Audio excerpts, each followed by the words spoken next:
All right, welcome to another deep dive. And today we're taking on, well, a pretty intense topic, actually. One of you listeners asked us to really break down Ibogaine. Yeah. And it's a fascinating one, for sure. Absolutely. We want to understand its pharmacology, specifically, those NMDA and kappa opioid receptor actions. And then, of course, we'll dive into its potential role in addiction treatment, along with, got to talk about any risks, too. Of course. We've gone through a ton of research for this one, clinical trials, articles, even some firsthand accounts of the Ibogaine experience. Yeah. I think we're ready to really get deep into the weeds on this one. Yeah, it's going to be a deep dive for sure. What I find really fascinating about Ibogaine is it's not like your typical drug, It interacts with the brain in a really complex way. Oh, yeah. So we're going to break it all down step by step so you can really understand how it works. Perfect. Okay. So starting with the basics, I guess. Ibogaine is known to act on these two receptors in the brain, NMDA and kappa opioid. Now, those sound pretty technical. Yeah. Can you break them down for us, in a way that anyone can understand? Yeah, for sure. So think of your NMDA receptors, okay? These are like tiny little switches in your brain. Okay. And they control things like learning and memory, including those really powerful memories of pleasure that are linked to addiction. Makes sense. So Ibogaine comes in, and imagine it puts a detour sign up on those addiction pathways. Interesting. It's like, hey, brain, time to find a new route. That's a really great analogy. Thanks. Now, the kappa opioid receptors, those are kind of involved in the not-so-fun stuff. Oh, okay. Like feelings of dysphoria and those nasty withdrawal symptoms you get when you try to quit something. Right. And this is where Ibogaine gets kind of unique. It actually activates those receptors instead of blocking them. Wait, so it blocks one type but activates another? Yeah. That seems, I don't know, counterintuitive, maybe? But it does seem that way. Yeah. But the interesting thing is this kind of two-pronged approach. That seems to be why it might be effective, as an anti-addictive.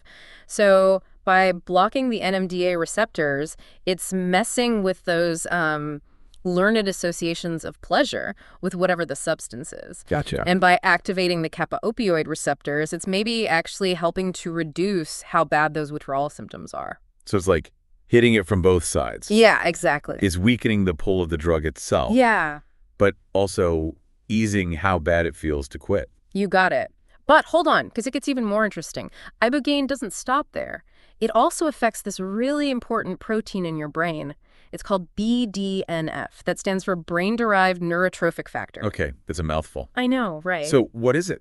Think of BDNF like brain fertilizer. Okay. It helps your neurons grow and connect, especially in the areas that are all about, learning and memory. So Ibogaine boosts this brain fertilizer, but how does that connect back to its effects on, addiction? Okay, so BDNF, it plays a huge role in neuroplasticity.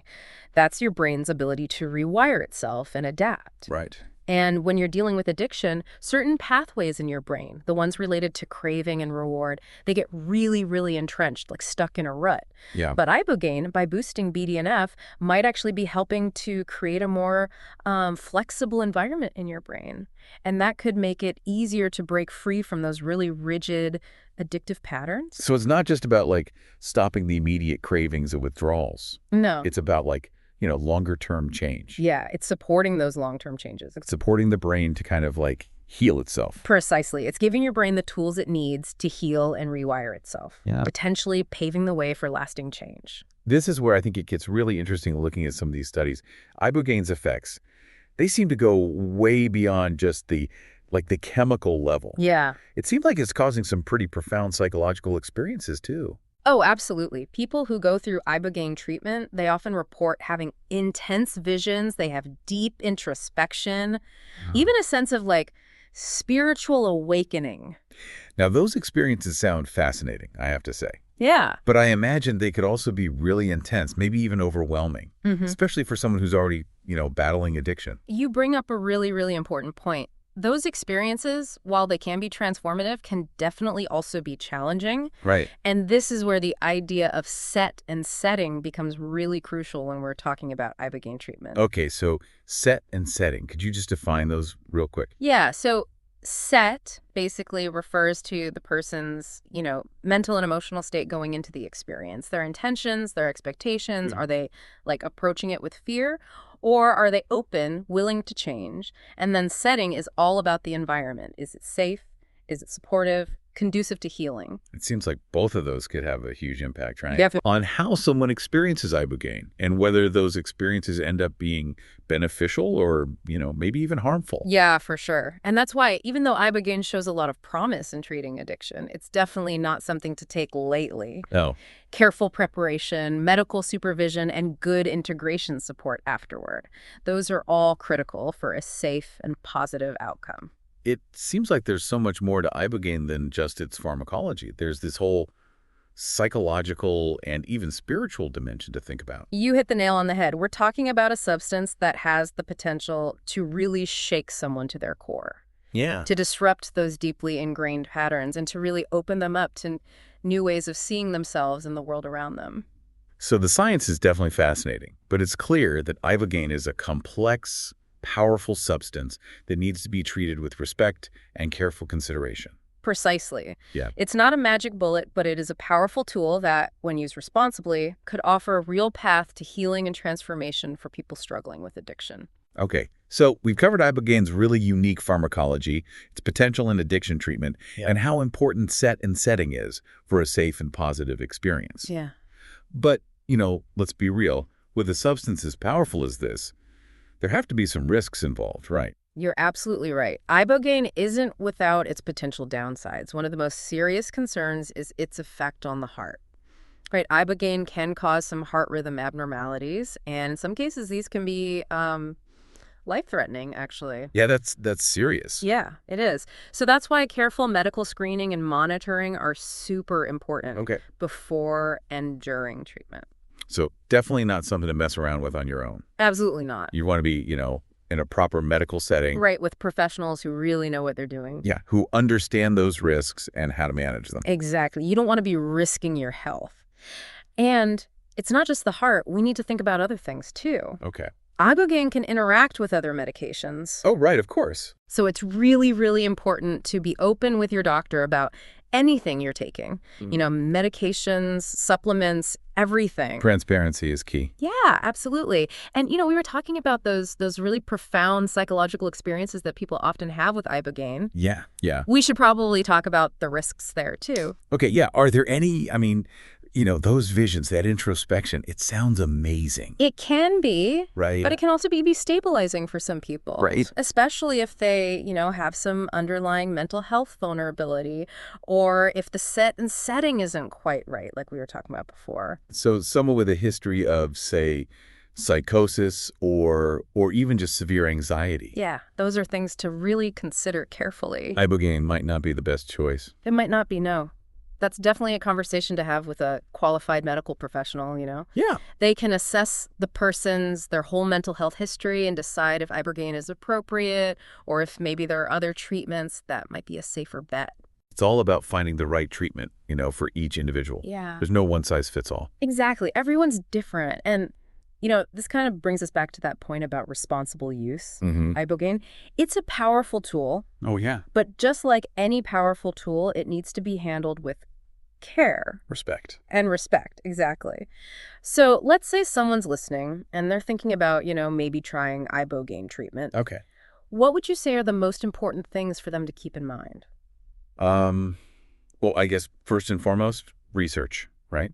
Yeah. Really thorough research. Yes, absolutely. Find good sources of information. Talk to professionals who know what they're talking about, and really understand, both the potential benefits and the risks. Don't just jump in based on, what you see online. Right, exactly. Be critical. Think for yourself. Don't believe everything you read.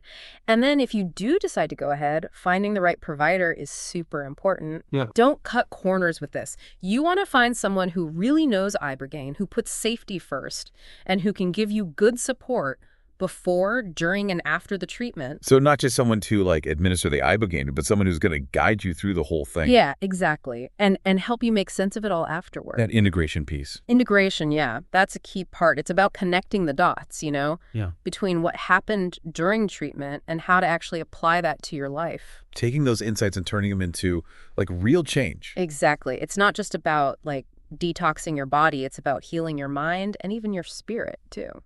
Now, switching gears a little bit, what about the legal stuff surrounding Ibogaine? It's been Big complicated, It right? is, yeah. It's kind of a gray area in a lot of places. Here in the U.S., it's a Schedule I substance, which basically means it's seen as having a high potential for abuse and no currently accepted medical use. But I know there are places where it is legal for addiction treatment, right? Yeah, there are. Some countries, like Mexico and New Zealand, they've got legal and regulated Ibogaine treatment programs, Okay. and people travel from all over the world to go there. So it's like a patchwork, I guess. It is, yeah. It's different everywhere you go, which raises some questions, about fairness and access. Yeah, if Ibogaine really does turn out to be a safe and effective treatment for addiction, Yeah, who gets to have it and how much does it cost? that's a huge question. It's about social justice. It shouldn't just be for people who can afford to travel or pay out of pocket. Absolutely. Okay, so let's talk about the future of research on Ibogaine. It seems like we're just scratching the surface Oh, here. we are. We are. There's still so much to learn about how it works and how it could be used. What are some of the key areas that researchers are focusing on right now?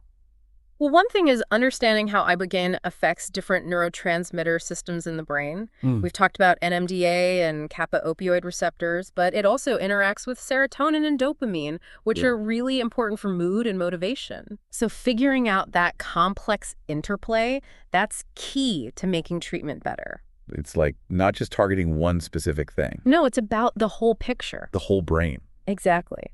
And another really exciting area is looking at the long-term effects of Ibogaine. We know it can cause these big changes in brain activity and behavior, Yeah. but the question is, how long do those changes last? Does it just kind of reset things for a while or? Right. Or is it more permanent? Does it actually rewire the brain in a lasting way? I mean, that would be incredible. It would be. And that's why they're doing these long-term studies, tracking people over time to see how their brains and behavior change after Ibogaine treatment. Wow. It's really fascinating stuff. It is, yeah. I'd love to see what they find. Me too.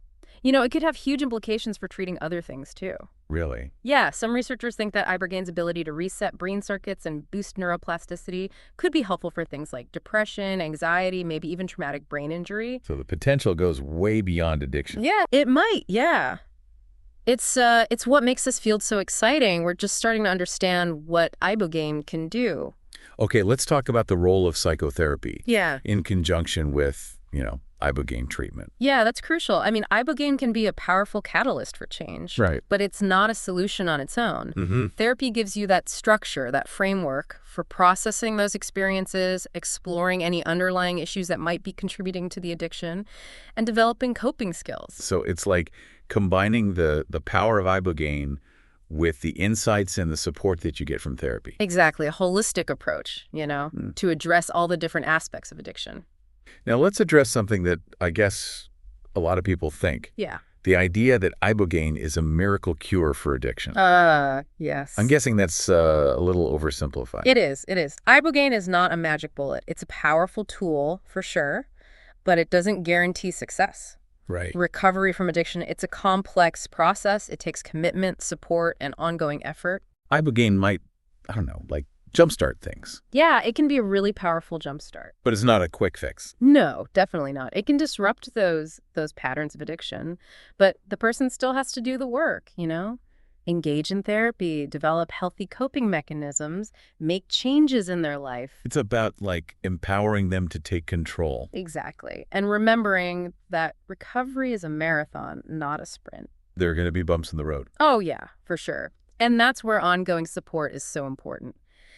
Now, let's talk about some of the ethical stuff surrounding Ibogaine treatment. Okay. Because it's a potent substance, with risks, there are definitely ethical issues we have to consider. Yeah, of course. One of the big ones is informed consent. Anyone thinking about Ibogaine treatment needs to be fully informed about the benefits, the risks, and what the experience itself is actually like. Right. So it's not about like pushing Ibogaine on someone. No. It's about giving them the information they need to make their own decision. Yes, exactly. And then there's the qualifications of the provider, Ibogaine should only be administered by qualified medical professionals who know how to use it safely. Right. We don't want people experimenting with this. No, absolutely not. And this brings us back to the importance of regulation, As Ibogaine gets more popular, we need to make sure there are good guidelines and standards in place to protect people. So responsible regulation is Yeah. key to making sure Ibogaine is used safely and ethically. Exactly. We need to find that balance, right? Between allowing access to this potentially life-changing treatment, but also managing the risks and protecting people. Okay, let's talk about the elephant in the room. Yeah. The stigma surrounding Ibogaine. Yeah. It's connected to these psychedelic experiences, which, let's face it, are still kind of taboo. They are. There's still a lot of stigma there, Yeah. and that can stop people from getting treatment or even talking about their experiences. Like they're afraid of being judged. Yeah, or being Yeah. labeled as a drug user even if they're trying to heal. And that stigma can be a real barrier. Yeah. We need to challenge those old ways of thinking and recognize that, psychedelics, when they're used responsibly, can be really powerful tools. We need to change the narrative. Yes, absolutely. And remember, addiction is a health issue. It's not a moral failing. Yeah. People deserve good treatments, regardless of any stigma. Okay, wow, we've covered a lot. We have, haven't we? The pharmacology, the benefits, the risks, the legal stuff, psychotherapy, ethics. It's been quite a deep dive into the world of Ibogaine, and hopefully we've highlighted the most important things for you to consider. Absolutely. Ibogaine, it's powerful, it has the potential to transform lives, but it's not a magic bullet. Right. It takes careful consideration, research, and a real commitment to recovery. So as we wrap up, I keep coming back to this thought. If Ibogaine can really disrupt those deep patterns of addiction, Yeah. what does that say about addiction itself? That's a great question. And it's something that researchers are really trying to understand. For so long, we thought of addiction as a moral issue, a lack of willpower. Right. But Ibogaine and some other psychedelic therapies, they're kind of challenging that view. Yeah, it seems like they're showing us there's this biological, neurological side to it. Exactly. Maybe it's not just about making good choices. It's not that simple. The way Ibogaine acts on those NMDA and kappa opioid receptors, the way it affects BDNF, Right.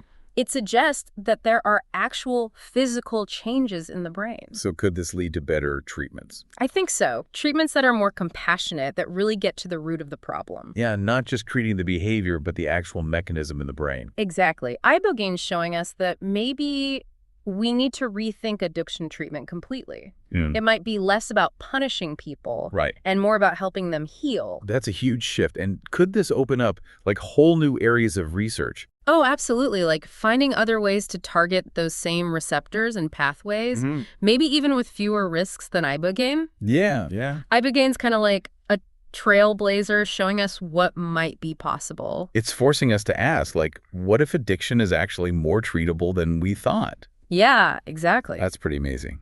But of course, we have to remember those risks we talked about with Ibogaine. Yeah, for sure. It's not a decision to take lightly. Absolutely not. If you're listening and you're thinking about Ibogaine, Yeah. do your research, find a qualified provider, really understand the potential downsides before you even consider it. This isn't something to, try on your own. No way. Information is power. Absolutely. Arm yourself with knowledge from good sources. Talk to medical professionals who know about Ibogaine. Make a choice that's right for you. And trust yourself, Protect your gut. Don't be afraid to ask questions. This is your journey. Ibogaine might be a part of it, or it might not. The important thing is to make an informed choice. Wow, my mind is blown. Mine too.